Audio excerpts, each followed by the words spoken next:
Hello, my name is George Washington, and this is the story of my great presidency. To start off, I had Federalist ideas, but I was not part of a political party. I disliked the idea of parties and advised future America to not separate. It serves always to distract the public councils and enfeeble the public administration. It opens the door to foreign influence and corruption, which finds a facilitated access to the government itself through the channels of party passion. I didn't want the colonist spies to come before reason in the idea of their freedoms. I said, let prejudices, unreasonable jealousies, and local interests yield to reason and liberality. Believing that the young nation was not strong enough to engage in a European war, I did my best to keep the U.S. away from European affairs so that America could continue to grow and eventually catch up to Europe. I also believed that a stronger central government was needed to maintain order and preserve the Union. During the Revolutionary War, I originally rejected the idea of African Americans serving in the Patriot Army, but when the British started offering freedom to any slave that would join the Redcoats, I immediately made the same offer in order to gain every edge in the fight for independence. My ambition was to contribute to the best. When I was elected as the first United States President on February 4th of 1789, I helped join the states together and establish the federal government, made up of a Secretary of State, Treasury, War, and an Attorney General being Thomas Jefferson, Alexander Hamilton, Henry Knox, and Edmund Randolph respectively. My presidential cabinet advised me on many important decisions.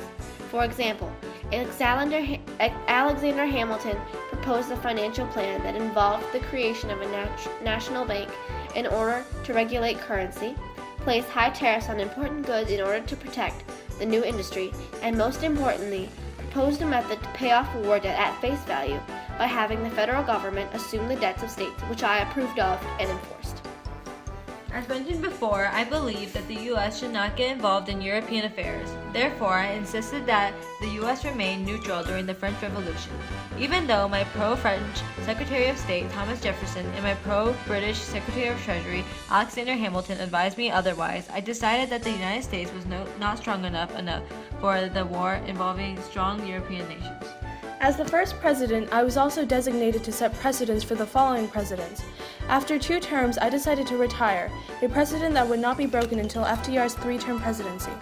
I helped establish a long-standing relationship with Great Britain through Jay's Treaty, but we'll talk more about that later. In 1794, a group of farmers in western Pennsylvania rallied together to protest the federal tax imposed on whiskey.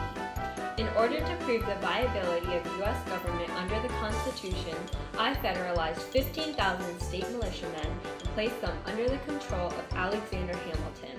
The rebellion collapsed with almost no bloodshed. Some people approved of my actions while others criticized them.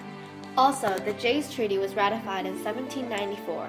A year earlier, I sent Chief Justice John Jay on a mission to Britain to talk the country out of searching and seizing American ships and attempting to turn our sailors into members of the British Navy.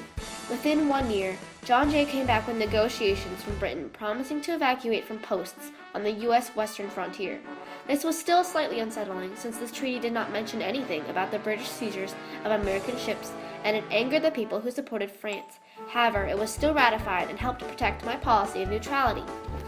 Another major treaty that helped the nation during my presidency was the Pinckney Treaty.